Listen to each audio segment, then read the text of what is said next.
Assalamualaikum warahmatullahi wabarakatuh, teman-teman semuanya. Bertemu lagi dengan aku Mili Umri dan masih di channel Mr. Mili. Di video kali ini sesuai judul, saya akan membahas terkait dengan panduan mengisi daftar riwayat hidup atau DRH untuk teman-teman dalam melaksanakan pemberkasan CPNS, yang mana teman-teman yang kemarin sudah dinyatakan lulus, ya, kalian sudah dinyatakan lulus menjadi seorang CPNS. Dan langkah selanjutnya nanti kalian akan diminta untuk mengisi DRH atau pemberkasan CPNS sebagai syarat teman-teman untuk nantinya diangkat menjadi CPNS dengan mendapatkan NIP.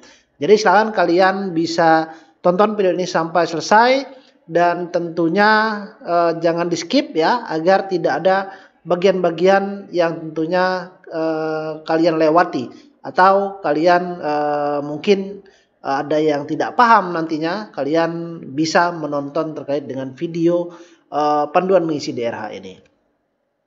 Nah, sebelum itu teman-teman, silakan bagi kalian yang belum subscribe channel ini ya, silakan kalian subscribe, kalian like, share jika video-video saya bermanfaat, agar bisa menjadi pedoman ataupun membantu teman-teman yang lainnya dalam mengisi daftar riwayat hidup ini. Jadi silahkan kalian bantu share dan juga tinggalkan tombol subscribe-nya.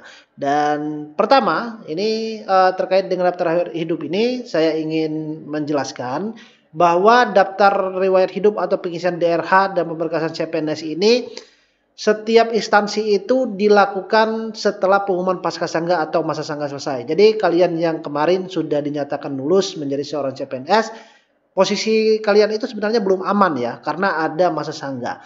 Masa sangga itu artinya masa protes bagi teman-teman yang dinyatakan tidak lulus atau TL kemarin ya.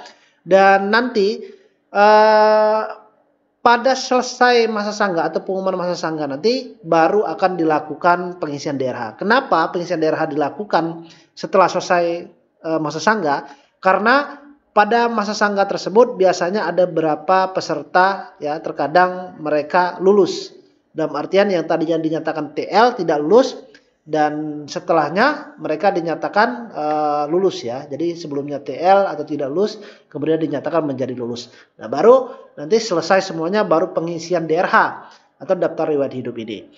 Nah, pengisian DRH ini teman-teman bisa lakukan di laman SCCSN bkn.go.id. Nanti akan saya di akhir ya akan saya jelaskan urutan tata caranya pengisian DRH. Dan tentunya proses pengisian DRH ini setiap instansi itu sama. Mau kalian mengambil instansi KPK, guru ya, misalnya kesehatan, penjaga tahanan atau jaksa ya, dan formasi dari instansi yang lainnya juga. Semuanya sama, pengisian DRH itu dilakukan di laman SCCSN bkn.go.id ya. Oke. Ada beberapa pertanyaan yang sering ditanyakan ya. Saya langsung saja buatkan di sini sebagai pengantar di awal sebelum kita masuk ke tahapan-tahapan pengisian DRH tersebut atau panduannya. Nah, yang pertama adalah tujuan pemberkasan CPNS atau mengisi DRH ini apa? Yang pertama adalah pemberkasan CPNS ini atau pengisian DRH ini berfungsi untuk melengkapi data yang dibutuhkan dalam pengusulan penetapan NIP CPNS oleh Badan Pegawai Negara atau BKN dan terkirim langsung ke pihak BKN. Jadi ya, kalian tujuan mengisi DRH ini untuk pengusulan NIP CPNS oleh BKN. Jadi DRH ini diminta oleh BKN melalui laman SCCSN, yang nantinya berkas-berkas yang kalian kirim itu, kalian isi itu langsung terhubung ke pihak BKN. Jadi pemberkasan CPNS ini, pemberkasan DRH ya, pemberkasan DRH mengisi pemberkasan CPNS ini berbeda dengan saat pendaftaran. Jadi bukan lagi di sini kalian seperti pendaftaran ya, ada yang gugur, ada yang tidak ya. Tapi pemberkasan CPNS ini berfungsi untuk melengkapi data-data terkait dengan pengusulan NIP teman-teman semuanya. Kemudian pemberkasan ini dilakukan secara online, jadi tidak ada lagi kalian mengirim berkas kemana ya, atau kalian melalui pos, itu tidak ada lagi. Jadi pemberkasan tersebut dilakukan secara online melalui laman SCCSN tadi ya. Nah, dengan mengunggah pada laman SCCSN dan hanya berbentuk file PDF atau JPG sesuai dengan apa yang diminta pada unggah dokumen nanti. Dan tentunya bukan berkas fisik. Jadi berkasnya itu berbentuk file file PDF atau JPG. Nah, teman-teman banyak juga yang bertanya kemarin, bagaimana kalau misalnya ijazah asli saya hilang, misalnya ijazah SD saya itu tidak ada lagi. Selagi ada filenya berbentuk file PDF, tidak apa-apa. Jadi ya, aman.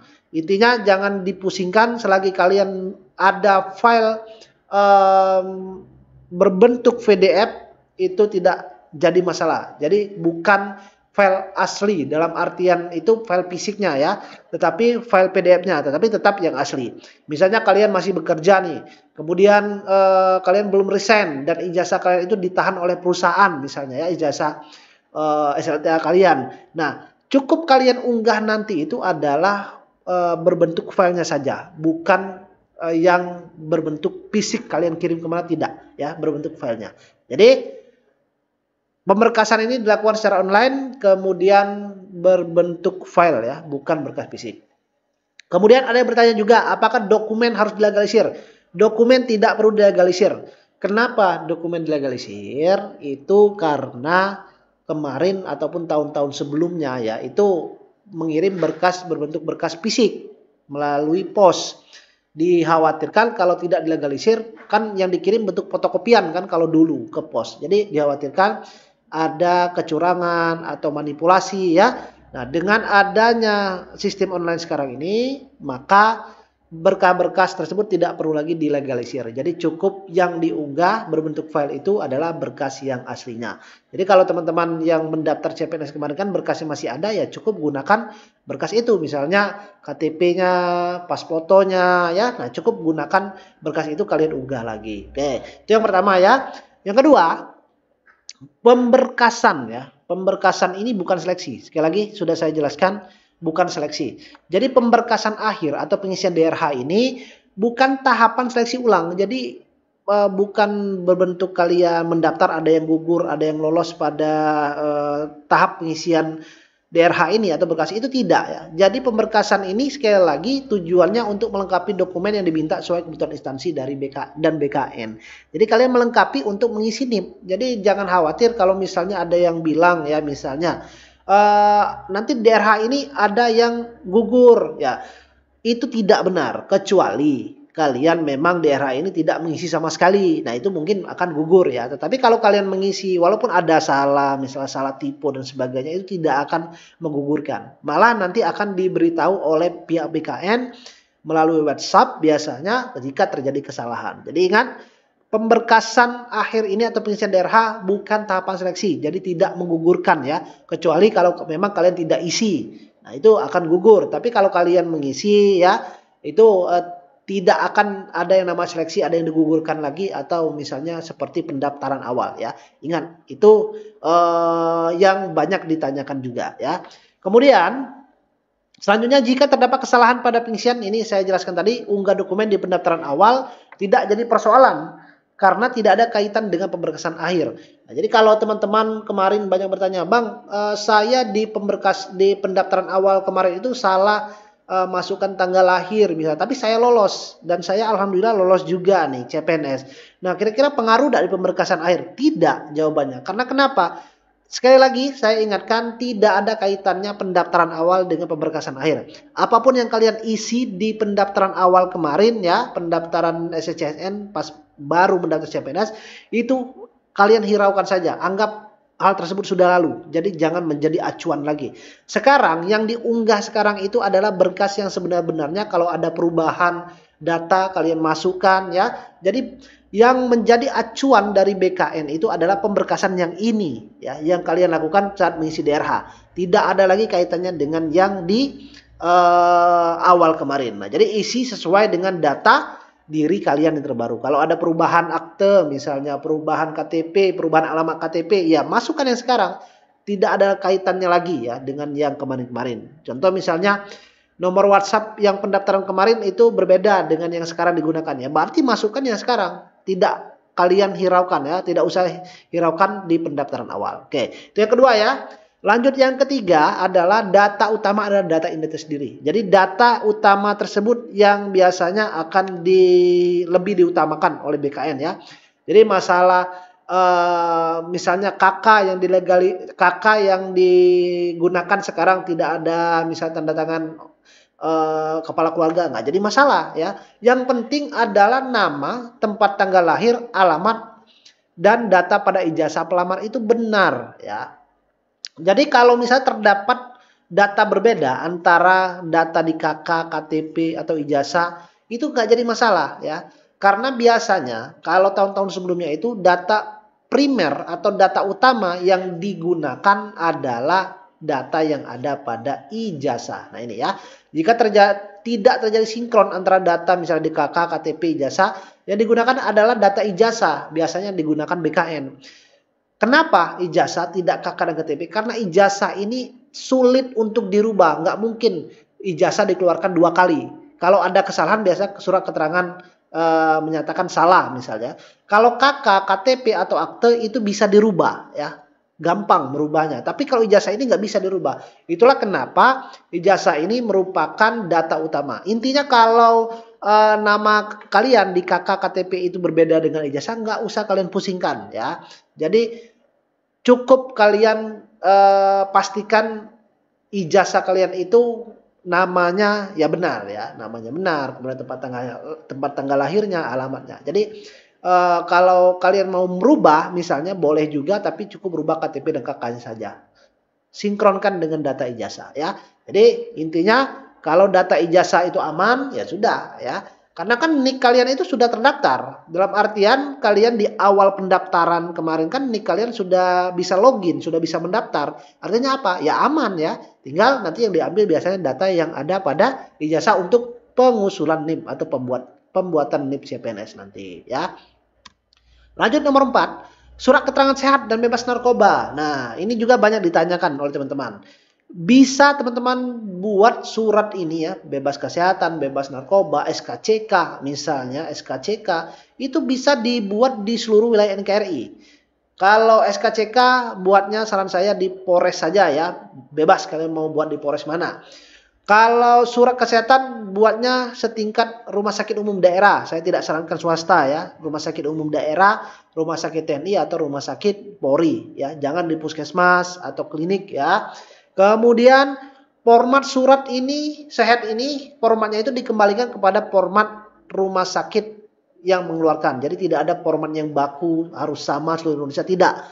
Ya, sesuaikan dengan format dari rumah sakitnya. Kemudian dalam surat sehat ini atau SKCK nanti ya, jika ada keterangannya apa, cukup kalian masukkan melengkapi pemberkasan CPNS. Sudah, cukup seperti itu ya. Atau misalnya mau kalian tambahkan instansinya, nggak jadi masalah juga. Nggak akan menggugurkan kok. Jadi jangan kalian ambil pusing ya. Misalnya saya surat keterangannya melengkapi pemberkasan CPNS saja, nggak pakai instansi, nggak apa-apa. Kalian mau masukkan instansinya juga nggak jadi masalah. Intinya kalian ada, kalian unggah ya. Kemudian kalau misalnya ya, ada juga teman-teman bertanya, kalau nanti di surat sehat tekanan darah saya tinggi, misal saya ada asam urat, ya itu nggak jadi masalah. Biasanya rumah sakit itu kooperatif kok. Rumah sakit itu udah tahu bahwa kalian ingin pemberkasan CPNS. Nah biasanya tidak pernah ya rumah sakit itu menyatakan kalian misalnya kalian itu ada indikasi dan sebagainya, akan diberitahu oleh rumah sakitnya, silakan. Biasanya dikasih obat terlebih dahulu ya. Misalnya kalian ada darah tinggi dan sebagainya, dikasih obat terlebih dulu 2-3 hari, nanti kembali lagi ke rumah sakit tersebut sampai kondisi kalian sehat. Jadi panitia ya, pihak BKN itu intinya melihat surat sehat kalian itu kalau dinyatakan sudah mendapatkan surat sehat ya udah aman ya. Jadi tidak perlu kalian pusingkan golongan darahnya tidak terisi lah, misalnya salah ketik ya, salah tipe 1 huruf di surat sehatnya atau SKCK-nya ya nggak jadi masalah, jangan kalian pusingkan ya. Sekali lagi ingat, pemberkasan itu tidaklah semenakutkan yang teman-teman pikirkan atau yang sering dibilang orang-orang bahwa saat DRH ada pengguguran ya. Ya memang kalau kalian nggak ngisi ya gugur ya, tapi kalau kalian isi ada tipe sedikit salah itu aman ya. Ini sejauh ini pengalaman yang sudah-sudah. 5. Jika unggah dokumen salah pada pengisian daerah akan diberikan informasi. Nah, ini ya saya maksud. Misalnya kalian salah unggah dokumen nih, dokumennya nggak sesuai. Nah, kalian nanti akan dihubungi oleh pihak BKN melalui WhatsApp, nanti kalian akan diinfokan untuk memperbaiki kesalahan yang dimaksud apa kesalahannya. Dan kemudian saat pengisian data nanti ya, pastikan nomor WA tersebut nomor WA yang aktif yang kalian masukkan. Nah, ini penting. Yang penting itu nomor WA-nya ya. Misalnya salah ketik yang sudah saya jelaskan tadi itu selagi tidak berubah makna ya nggak jadi masalah, typo sedikit ya. Nah, nanti dokumen-dokumen ini misalnya ada yang salah akan diinfokan oleh BKN. Jadi tidak dibiarkan atau tidak digugurkan kalian ya. Jadi itulah pihak BKN juga akan menginformasikan, mereka peduli dengan kalian ya. Jadi misalnya kalian ada salah sedikit akan di WA kalian diminta untuk memperbaiki. Jadi aman kan? Nah, itu yang saya maksud tadi bahwa DRH ini walaupun kalian misalnya ada salah, ada apa ya, nanti kalau misal tidak terlalu fatal atau misalnya tidak bisa menjadi syarat pengusulan NIP, nanti akan diinfokan oleh pihak BKN-nya. Jadi jangan masalah ya, jadi jangan dibuat pusing untuk pengisian DRH ini. Nah, panduan pengisian DRH ini saya gunakan yang acuan tahun 2023 ya. Sebenarnya saat pengisian DRH tersebut pada kolomnya nanti seperti ini PPK, CPNS itu sama ya pengisiannya juga. Nanti seperti ini kolomnya di SSCSN. Nah, sebenarnya di sini kalian bisa download bukunya ya. Tapi saya belum dapat yang tahun ini. Saya rasa ya cara pengisiannya hampir sama karena berapa tahun ini ya pengisiannya sama juga ya. Nah, nanti kalau kalian memang sudah ada, sudah muncul ini, kalian coba download di sini ya.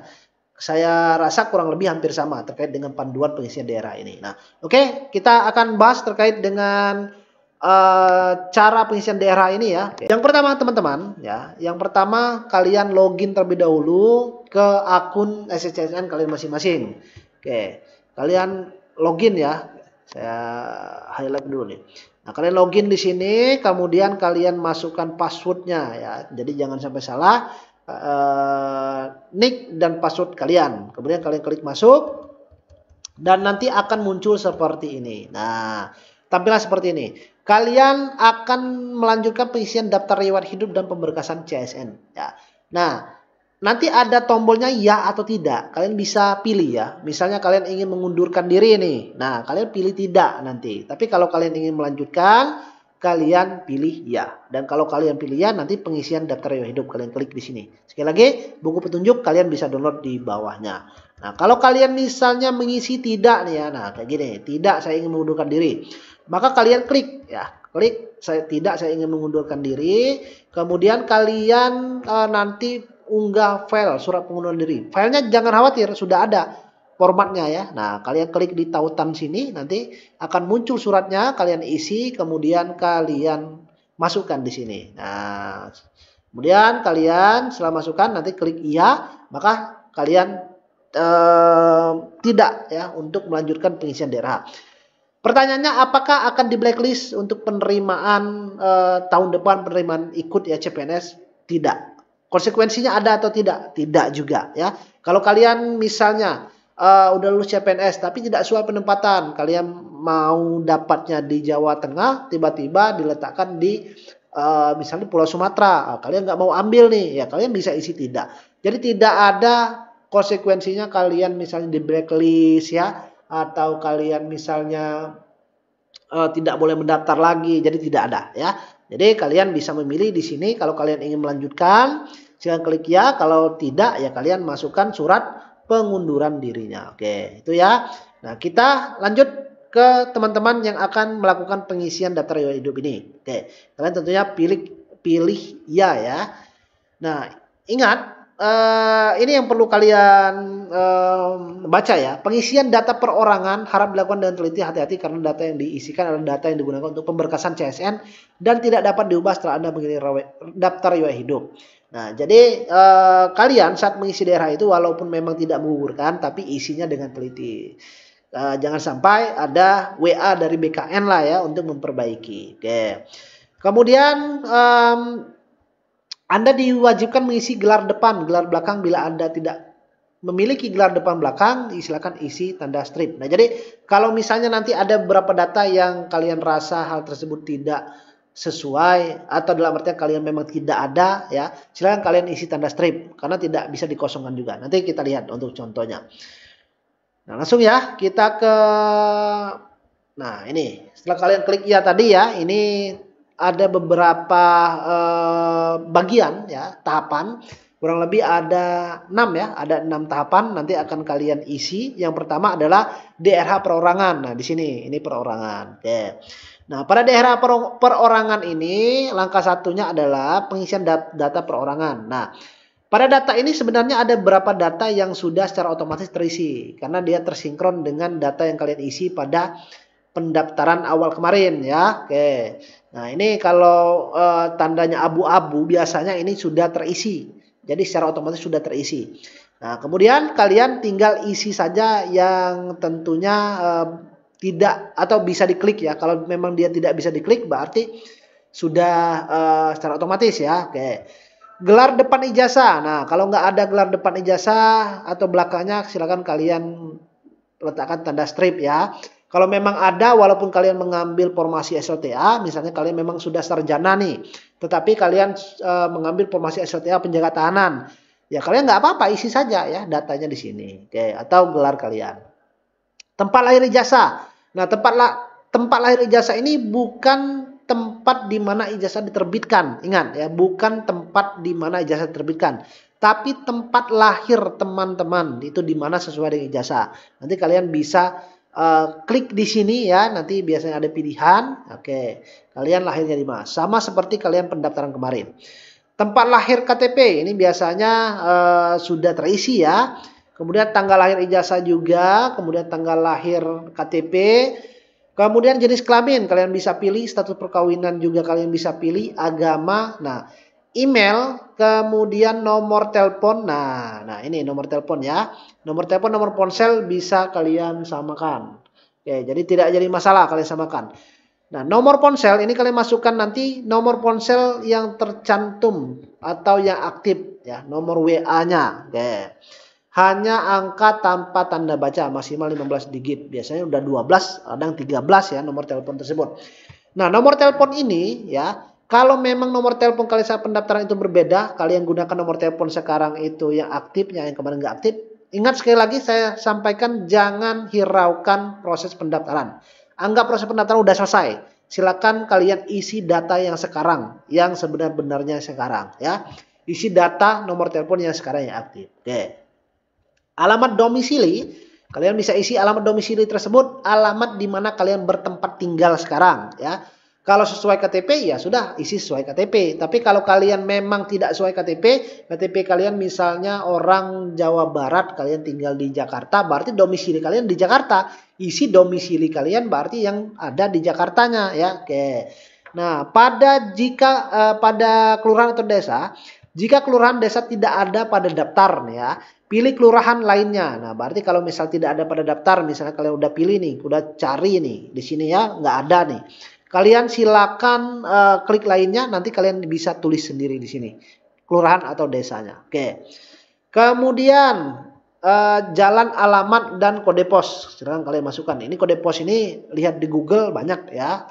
Kemudian keterangan lainnya tinggi badan. Ini kalian masukkan. Berat badan juga. Oke. Nggak akan ngaruh kok ini. Nggak akan menggugurkan. Kalian misalnya tipe. Misalnya kalian isi 169.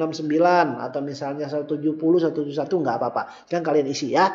Kemudian warna rambut. Kalian nggak tahu nih. Bingung apa warna rambut saya ini. Hitam. Atau misalnya coklat, merah, kuning ya. Nggak apa. Isi aja. Ini ya.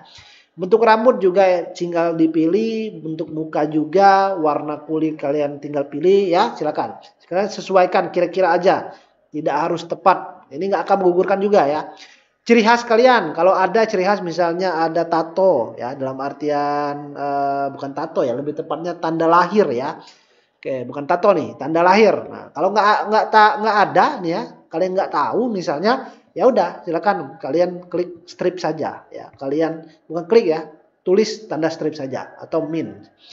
Hobi, keterangan hobi. Nah, di sini hobi ini nanti kalian bisa pilih di sini ya. Kemudian keterangan hobi ini menulisnya apa? Hobi ini kalian bisa isi lebih dari satu. Nanti ada tombol pilihannya. Kemudian keterangan hobi ini lebih spesifik lagi. Kalian isi aja ini ya. Nah, udah selesai, kalian masukkan kode CAPTCHA dan klik selanjutnya. Nah, ini ya. Jadi hobi tadi pilih, kalian bisa pilih apa nih, membaca, menyanyi ya. Kemudian kalian isi keterangan hobinya apa. Oke. Ini udah saya jelaskan tadi ya. Oke. Nah, kemudian langkah kedua adalah pengisian riwayat pendidikan. Nah, jadi pengisian riwayat pendidikan. Pada kolom ini peserta dapat mengisi riwayat pendidikan dan riwayat kursus. Pendidikan yang digunakan saat melamar promosi jabatan telah otomatis muncul, tetapi dapat diubah untuk dilengkapi pada kolom-kolom yang kosong. Nah, pada pengisian pendidikan ini ya, nanti akan secara otomatis ada satu satu riwayat pendidikan yang akan muncul di sini sesuai dengan formasi yang kalian lamar apa. Misalnya kalian melamar S1 hukum, berarti di sini ijazah S1 hukum kalian yang akan muncul di sini ya, S1-nya. Kemudian kalau SLTA ya berarti kalian mendaftar SLTA nih, penjaga tahanan. Berarti di sini adanya SLTA di sini ya, atau SMK sesuai dengan ijazah kalian yang kalian masukkan saat pendaftaran di awal. Nah, kalau misalnya ada datanya yang di sini kalian rasa ada yang salah, misalnya tidak sesuai, kalian bisa klik ubah di sini. Jadi bisa diubah datanya, misalnya akreditasinya A misalnya atau B ya, kayak kalian bisa ubah. Atau tanggal ijazahnya ada yang salah atau nomor ijazahnya kalian bisa ubah di sini. Jadi masih ada kalian menu untuk merubah data pendidikan yang salah ini. Nah, apabila ingin mengubah data riwayat pendidikan, nah ini saya masuk tadi, klik tombol ubah. Oke, apabila pendidikan yang ingin dihapus, kemudian silakan ubah data atau klik simpan setelah selesai ya. Nah, ini contohnya, jadi kurang jelas ini ya. Jadi ada tingkat pendidikannya, jurusan, gelar depan, gelar belakang. Nah ini untuk ubah data. Nah, perlu diketahui bahwa peserta tidak dapat menambahkan pendidikan lain setingkat dengan pendidikan yang digunakan untuk melamar atau pendidikan yang setingkat lebih tinggi. Maksudnya apa?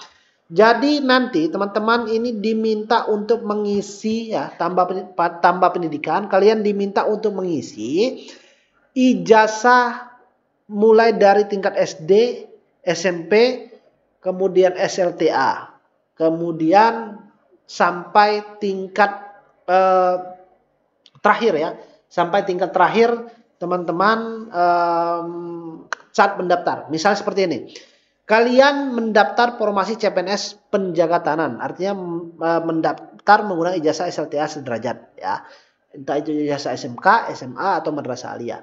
Nah, yang kalian masukkan itu adalah ijazah di bawahnya. Ijazah di bawahnya itu adalah ijazah SMP dan SD ya. Atau MTS kalau misalnya kalian yang tidak SMP ya, atau MTS ya, silakan kalian masukkan. Jadi tidak boleh memasukkan ijazah di atasnya. Misalnya kalian mendaftar formasi SLTA ijazah SMA.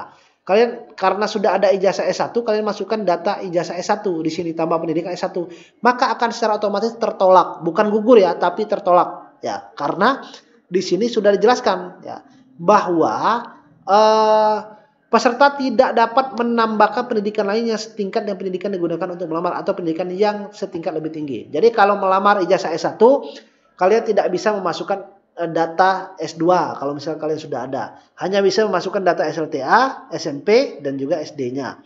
Atau misalnya kalian ada 2 S1 nih ya. Misalnya kalian udah menyelesaikan gelar S1 itu 2 kali. Satu S1 hukum, kemudian S1 misalnya ekonomi. Nah, kalian nggak bisa masukkan S1 ekonominya karena kalian sudah mendaftar di formasi ijazah S1 hukum tadi menggunakannya.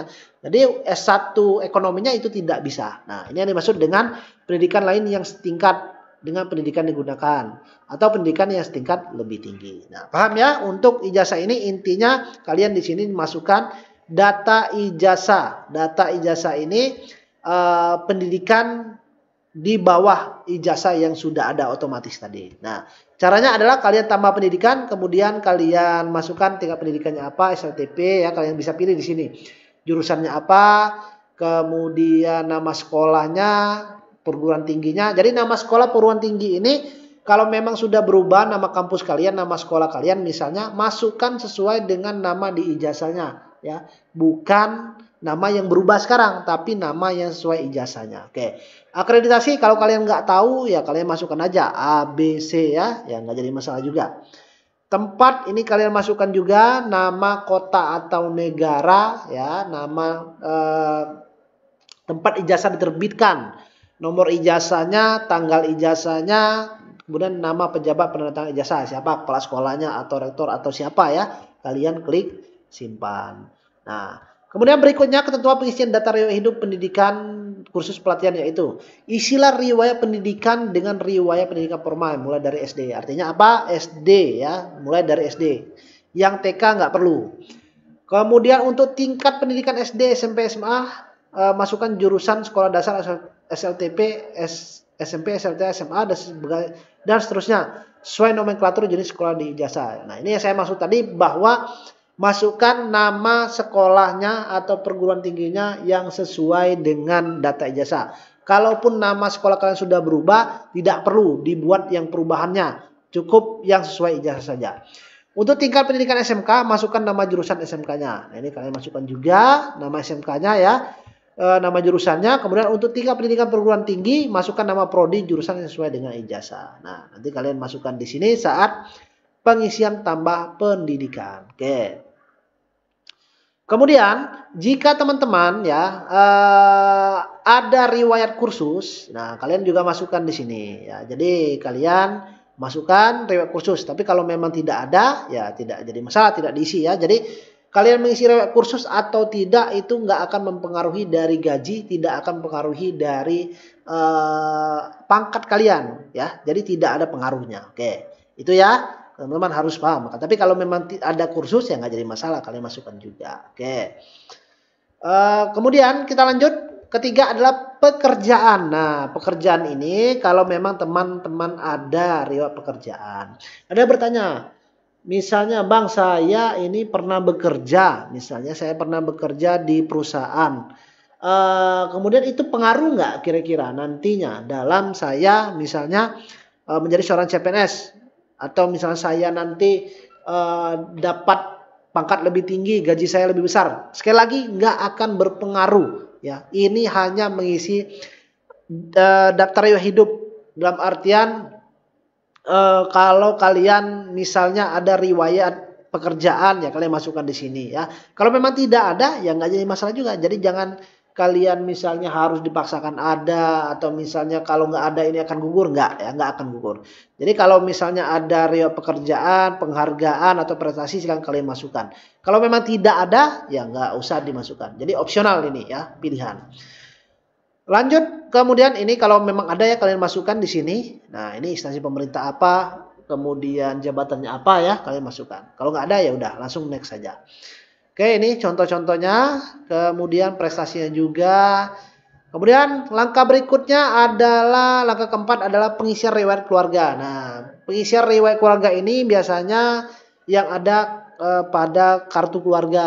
Nah, kartu keluarga ataupun yang ada pada kalau kalian sudah menikah ya, kalian isi juga di sini. Nah, kalau memang ada keluarga kalian yang sudah meninggal, kalian juga isi di sini ya. Nah, di sini kalian masukkan nama istri atau suami. Kalau memang nggak ada, kalian belum menikah, kosongkan saja. Kalau ada anak, kalian isi juga. Kalau nggak ada anak, kalian kosongkan. Kemudian orang tua kandung yang sudah meninggal atau yang masih hidup, kalian isi di sini. Nanti ada status hidupnya di sini ada ya, hidup atau meninggal dunia. Kemudian saudara kandung kalian masukkan juga, kemudian bapak dan ibu mertua kalau ada. Kalau belum menikah ya nggak usah kalian masukkan. Kalau udah kalian masukkan selanjutnya atau klik selanjutnya. Oke. Nah ini ya tadi ya tambah keluarga, NIK, nomor KK, NIP, nama, tempat lahir, tanggal lahir, pekerjaan, perusahaan instansi, perkawinan, akte menikah, kemudian tanggal menikah, status hidup. Nah ini kalian masukkan. Oke. Ini contoh untuk anak ya, kemudian nah ini ya. Kemudian kelima adalah pengisian organisasi. Nah, organisasi ini kalau memang kalian ada organisasi ini opsional sekali lagi. Kalau ada, kalau nggak ada nggak jadi masalah. Ingat, tidak mempengaruhi gaji atau pangkat. Oke. Nah, di bawahnya ini ada keterangan lain-lain. Nah, ini kalian masukkan nanti nomor SKCK, tanggal surat keterangan SKCK-nya, surat bebas narkoba, kemudian pejabat yang menandatangani siapa SKCK-nya ya, suratnya juga, surat nabzah keterangan sehatnya, kemudian surat bebas sehat jasmani rohaninya ya. Biasanya kalau di rumah sakit itu sudah sepaket sih, ada yang surat sehat jasmani rohani dan surat bebas narkoba. Biasanya sudah sepaket itu. Jadi untuk nama dokternya ini ya atau nama pejabat pendatangan SKCK-nya itu tidak perlu dimasukkan tanpa gelar ya, tidak perlu gelarnya. Jadi kalian cukup masukkan nama saja. Jadi kalau misalnya kalian sudah memasukkan gelarnya, ya nggak jadi masalah juga, nggak akan menggugurkan. Oke, sekali lagi kalian cukup isi apa yang menjadi perintah di sini. Oke, udah selesai masukkan captah, kemudian kalian klik selanjutnya.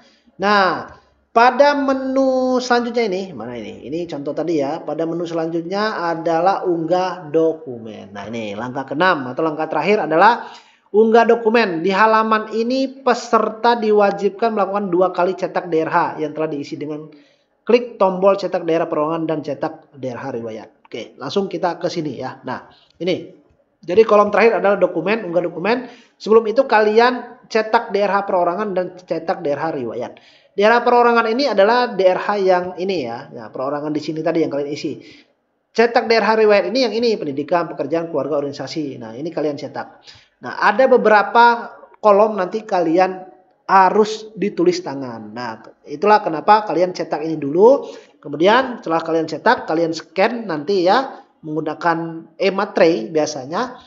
Nah, baru kalian bisa unggah di sini ya. Nah, ini ada. File daftar riwayat hidup diisi dengan diunduh pengisian DRH. Nah, ini ya kalian unggah di sini nanti. Nah, untuk unggahnya apa saja data-data yang diunggah, nanti kalian bisa cek di sini. Biasa SKCK, surat bebas narkoba ya, kemudian transkrip nilai, ijazah, kemudian surat lamaran, kemudian pas foto formal. Nah, untuk surat lamaran, surat keterangan biasanya itu tidak di sini ambilnya di SSCN, tapi ambilnya di website instansi masing-masing ya. Biasanya di sana. Nah, itulah kenapa pada jenis dokumen ini yang diunggah terkadang beda formasi, beda instansi, beda juga beberapa surat-surat yang diunggah. Ada yang meminta surat lamaran lagi ya. Berbeda surat lamaran yang di awal dengan yang sekarang ini berbeda formatnya biasanya. Ada yang tidak diminta lagi. Jadi ada beberapa yang menjadi ketentuan dari masing-masing instansi. Tapi kalau yang untuk pengisian cetak DRH perorangan dan DRH riwayat hidup ini semua formasi itu sama ya. Jadi kalian sesuaikan di sini berapa ukurannya, kemudian jenis formatnya apa, apakah PDF atau JPG ya, kalian bisa sesuaikan di sini. Nah, kalau selesai nanti silakan kalian akhiri proses pengisian DRH dan udah selesai, maka kalian nanti bisa cek resumenya. Nah, ini contoh DRH perorangan tadi ya. Nah, ini yang kalian download. Contohnya ini. Kalian isi pada, yang ditandai dengan tanda bintang itu kalian isi dengan tulis tangan. Kemudian diisi menggunakan huruf balok atau huruf kapital dan menggunakan tinta pena berwarna hitam. Setidaknya ada 3 ya. Nah, ini. Daerah perorangan tadi. Nah, nama. Misalnya ini sudah ada ya di sini namanya.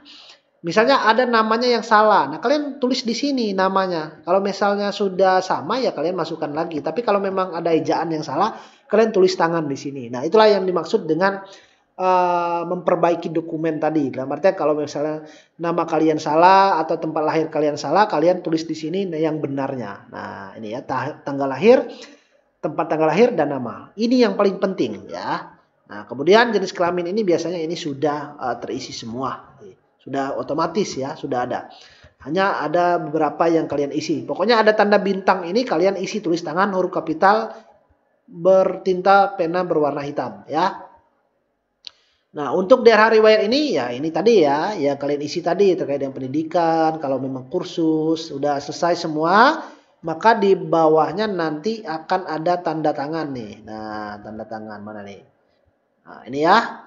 Tanda tangan gunakan materai. Nah, bisa menggunakan elektronik materai. Kalian buat di sini. Kemudian file ini kalian scan menjadi satu file yang sama. Dalam artian satu file PDF ya. Satu file PDF digabungkan DRH perorangan dan DRH riwayat kalian gabungkan. Jadi satu file PDF itu ada berapa halaman? Misalnya DRH perorangan 1 halaman, DRH riwayat ini ada 4 halaman ya. Jadi kalian gabungkan. Artinya ada 5 halaman dalam satu file PDF ya. Nah, ini. DRH yang telah ditandatangani wajib diunggah dengan multifact. Multifact ini dalam artian atau hasil cetakan DRH perorangan dan DRH riwayat hidup menjadi 1 halaman. lalu diunggah di kolom yang sama pada unggah dokumen tadi. Oke, selesai ya. Jadi kurang lebih seperti itu untuk pengisian DRH. Pada intinya kalian nggak usah dipusingkan terkait dengan pengisian DRH ini. Kalian fokus saja sesuai dengan petunjuk. Kalau memang ada typo sedikit ya nggak jadi masalah. Dan tentu pengisian DRH dan rewet hidup ini tidak akan menggugurkan. Sekali lagi tidak akan menggugurkan. Kalaupun ada kesalahan nanti akan diberitahu oleh instansinya, ya, oleh BKN melalui WhatsApp nomor WA kalian, nomor handphone kalian masing-masing. Oke, paham ya sampai di sini? Semoga bisa membantu. Selamat sekali lagi untuk teman-teman yang dinyatakan sukses. Bekerjalah dengan profesional, jaga nama baik instansi, jaga nama baik teman-teman semuanya. Semoga kalian lancar dalam pemberkasan CPNS dan tentunya semangat ya nantinya untuk bekerja menjalani proses CPNS menjadi PNS. Dan terakhir semoga kalian selamat dalam bekerja dan sampai akhirnya menjadi atau sampai pensiun nanti ya. Sekali lagi terima kasih teman-teman yang sudah menonton video ini sampai selesai, dan nantikan video-video berikutnya di YouTube saya. Dan bagi teman-teman yang belum subscribe atau kalian merasa terbantu dengan channel ini, kalian bantu rekomendasikan sebanyak-banyaknya kepada teman-teman yang lainnya. Lagi saya ucapkan terima kasih dan saya kira wassalamualaikum warahmatullahi wabarakatuh.